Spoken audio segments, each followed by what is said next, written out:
So I'll start off with the list of ingredients. We have 75 grams or a half cup rye flour, 1 teaspoon of sugar, 1.5 teaspoons of salt, half teaspoon of yeast, 525 grams or about 4.5 cups of all-purpose flour, or you can use bread flour, and about 500 milliliters of regular tap water at room temperature. So the ratio of rye flour to regular flour is about 12.5%. So that's why it's about 75 grams per 600 grams. So you have 525, which I'm going to measure out here, of regular all-purpose flour or red flour, and then about 75 grams of the rye flour. That gives you a good proportion of rye to regular flour to give you a nice light rye loaf. You can go a little bit stronger, but if you're not a big fan of the extra rye flavor, then stick to about 12.5–15%.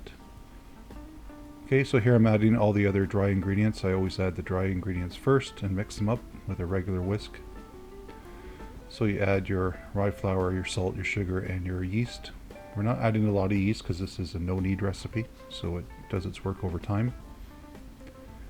And here I'm mixing all the dry ingredients together. Make sure you do a good job of mixing. Doesn't take very long though. So for dry mixing I use a regular traditional whisk, and for the wet mixing I use a Danish or dough whisk, which you can see there with the wooden handle. So take the time to mix it properly. You don't want any pockets of salt or sugar in your mix.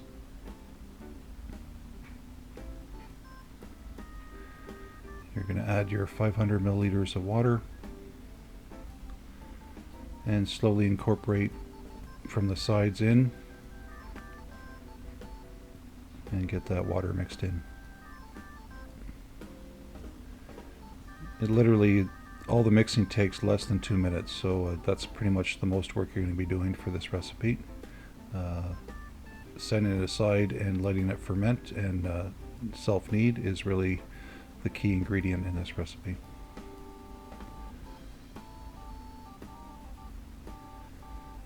And it offers flavor development too over time, so generally 8 to 12 hours of letting it sit will develop some flavors that you normally wouldn't get with traditional bread machines or stand mixers.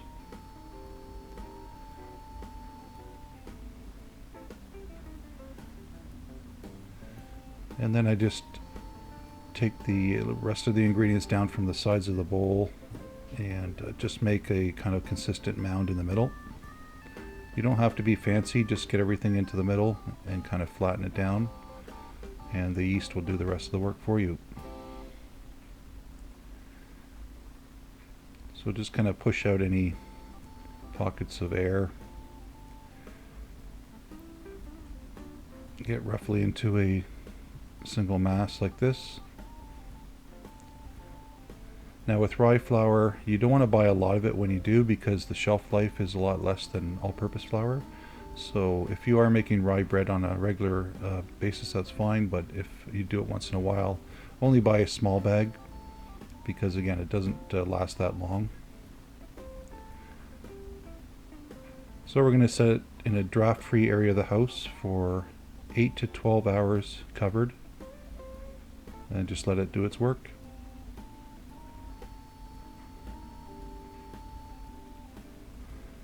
And this is after about 9 hours. I've floured a work surface.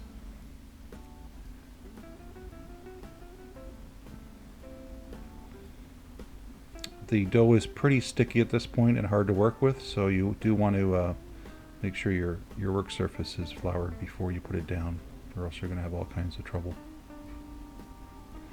And there you can see the dough has risen quite a bit. There's lots of bubbles, so obviously signs of fermentation.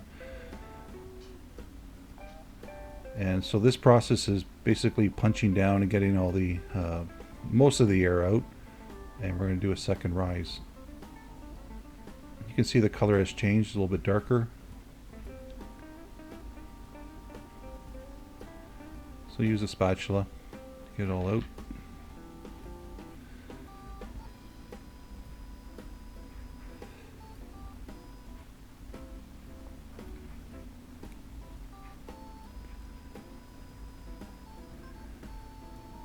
And I should have floured my hands before I did this, but you can see it's a pretty sticky dough. Sometimes you have doughs that are a little bit harder to work with than others. It's just the way, I guess, humidity works in certain days. So this one was a bit harder to work with, but you just kind of keep flour in your hands. But don't overdo it with the flour either. You don't want too much raw flour at this stage added to your dough. So just enough to make it easy to work with. And you're punching down and reforming, and you're going to allow it to rise for a second time in a warm area. So you just kind of fold it over. There's no really best method to do this. I just kind of work it until I get it in the shape that I feel fits the pan that I'm using. And in this case, I'm using a larger pan. Last video used a small pan. This one is about 11.5 inches long and about 4 and a bit inches wide. So it's a bit of a long pan.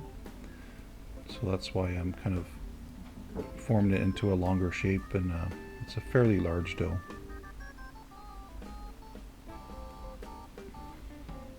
I think the loaf, when done, is definitely over 2 pounds in weight.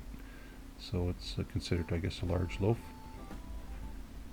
And if you don't use a pan, you could always use another method to just have it on a pizza stone or whatever you want to do, baking sheet.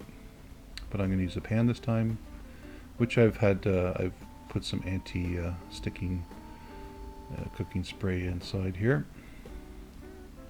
And give it a shake, kind of it settles itself.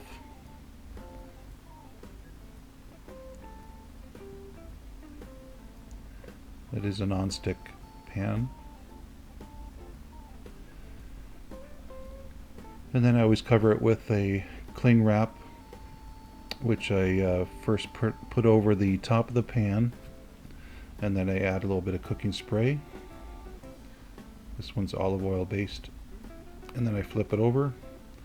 And you don't want the cling wrap to be tight to the pan. You just kind of spread it out and leave it loose so it kind of floats there, because when that dough rises over the lip of the pan, it needs to be able to push that cling wrap up.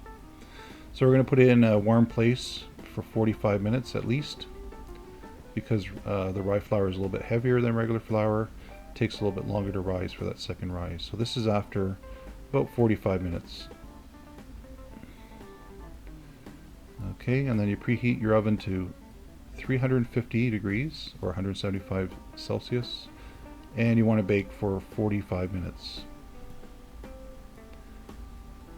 This is non-convection baking. And there you can see it came out so easy, I had to catch it before it fell. But yeah, it gives you a good sized loaf, a nice crust.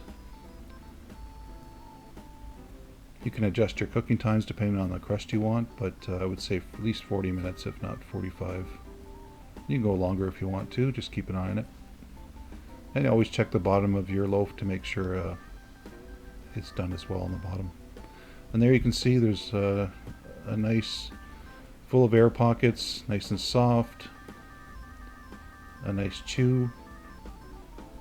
And you can cut it in thinner slices as well. I just cut it a little bit thicker for the video, but definitely a nice flavor, nice light rye flavor. So give that a shot. A nice change from white bread or whole wheat. And again, don't buy too much rye flour if you're not going to make this too often. It doesn't have the same shelf life. So thanks for watching, everyone. Please subscribe for upcoming videos. Thank you.